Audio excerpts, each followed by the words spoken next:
Hello there guys, and welcome to Mad Doc Minis. In this video I'm building an enormous Imperial Navy bomber for Warhammer 40,000 using this cool toy I found on eBay. Check out these working cannons, aren't they magnificent? Definitely going to be keeping those on the build. Lots of cool features all over this thing, really meant for G.I. Joe scale action figures, so I'm going to have to bring the scale round to Warhammer 40,000 during the build of course. But the cockpit opens, the nose section opens, lots of interior space and light up features as well. Very stupid looking with those stupid machine guns along the side there, and obviously it's a bit confused the era of the 1950s engines and the World War II aesthetic. It's a very silly looking thing, but I'm hoping that'll work quite well in the Warhammer 40,000 universe by the time I'm finished with it. Check out all this interior space at the back as well. There's so much opportunity with this thing, it's unreal, and it's massive. The wingspan is probably nearly 3 feet, so it's a huge thing. It's going to be a kind of terrain piece more than anything, guys, by the time I'm finished with it. But yeah, follow me along the way and stick with me to the end to see what happens. First of all, we need to get rid of all these stickers all over the toy, so I carefully peel those off. They've been quite well applied, but they're not really relevant to Warhammer 40,000, so they've all got to go, and they're actually obscuring some beautiful detail underneath. So I'm very careful about how I do that, and after I finish taking off all those, which takes some time, I then tidy everything up with some of this really good stuff called Sticky Stuff Remover. Highly recommend it if you're anything like me and like kind of dabbling with like toys and things like that. So we can get rid of that sticky residue that's left after you take the stickers off quite nicely with that. So I kind of let that all dry before I move on to the next phase. And yeah, you can see it's a much tidier looking item at the end of all that as well. So here I'm kind of like dabbling with the idea of weapons here. I've got the field ordnance sprue, and you'll see that I use some of those components later on and go back and forth with ideas on that. But these cannons along the side are silly. They kind of light up at the moment on one side of the aircraft, and these are the lighting elements that I need to get rid of. I am going to try and maintain some of the light features, but I don't want it going along the side. So I remove the panel in the end and just take those kind of plastic tubes out. The LEDs are kind of, the lights I should say, are left intact and kind of stuffed back inside the aircraft. I did cause some minor damage when I did this, but it's not going to cause too many problems really. And it's still going to be a good looking thing, so don't worry about that. So yeah, so that's how I kind of did that. I don't need to do that on both sides because, as I said, the light features of the machine guns are only on one side of the toy, which is really weird, but that's just the way it's built. So you can see here I haven't interfered with the red LEDs. All right, they're still very much intact. So next up, I want to kind of fill in. You see we got solid ones on the other side where the lights aren't, but on the side that I've just been working on, we've got these holes, and I kind of need to fill those in. So I'm going to use some offcut from those plastic tubes just to do that and fill in those holes to make it easier to work with.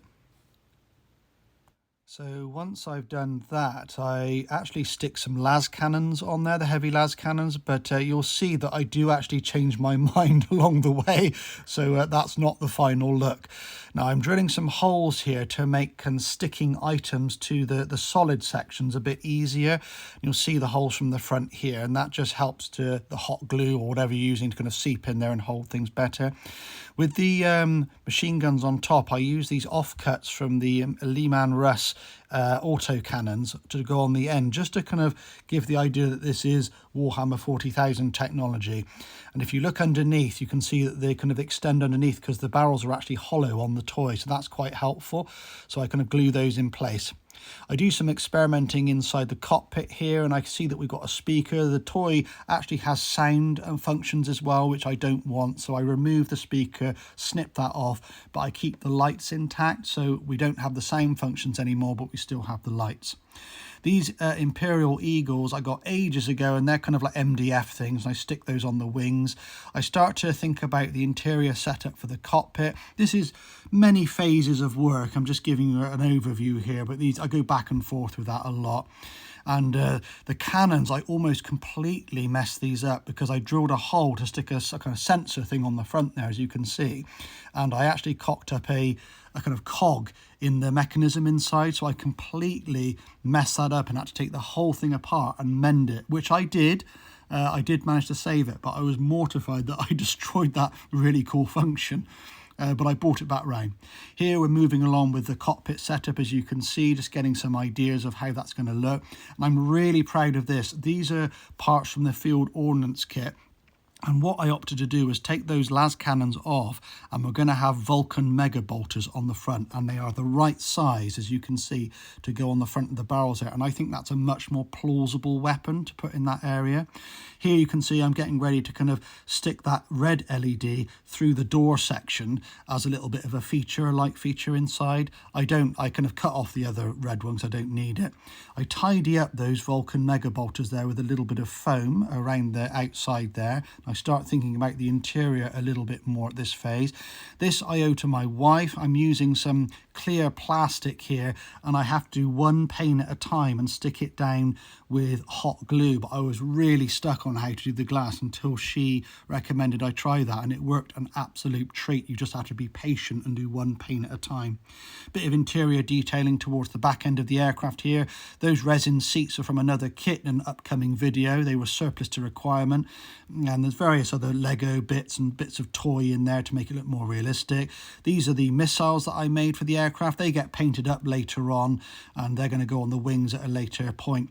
These are the sub-assemblies for the gunners and some of the crew that I painted up before putting them in the aircraft, just because it's easier. At this stage I primed the whole thing with a cheap grey spray primer, which also serves as an undercoat because I want the thing to be grey, killing two birds with one stone really. I don't go into a lot of detail about how I painted the thing, guys. You don't come here for painting advice. I know that, you know that. But to give you some information, I washed the whole thing with kind of Nuln Oil type wash to make it look weather beaten, and then added streaks of silver and lead belcher and bronze over the wings and over the engines to make it look like it's been kind of scorched going through the atmosphere. So basic weathering techniques all the way over, guys, really. And then I kind of put the crew members into the nose section. This is the navigator with the little desk that I made for him here out of EPVC and cardboard. And these are all Taurox pilots. All the crew actually are Taurox pilots. I had a lot of these left over because I hardly ever put interiors into my vehicles, so I end up with a lot of spare parts, and I decided this was a good use of those parts finally. So they've just got different head and arm variations to make them look like they're doing different tasks really. This is the bombardier going in at the front. And yeah, I'm really pleased with that. There's actually a little bit of room in there to put miniatures as well. So if you want to kind of do like a playable piece or some sort of role-playing thing, then there's room in there to put people if you want to. Go around picking out some of the details, the barrels on the Vulcan mega bolter here, getting some lead belcher, as well as the big long barrels on the big auto guns on the auto cannons on the turret there. That's all getting a lead belcher treatment. And those stupid things along the side of the aircraft, these were too difficult to hide really, and I think the Vulcan mega bolter thing kind of is plausible.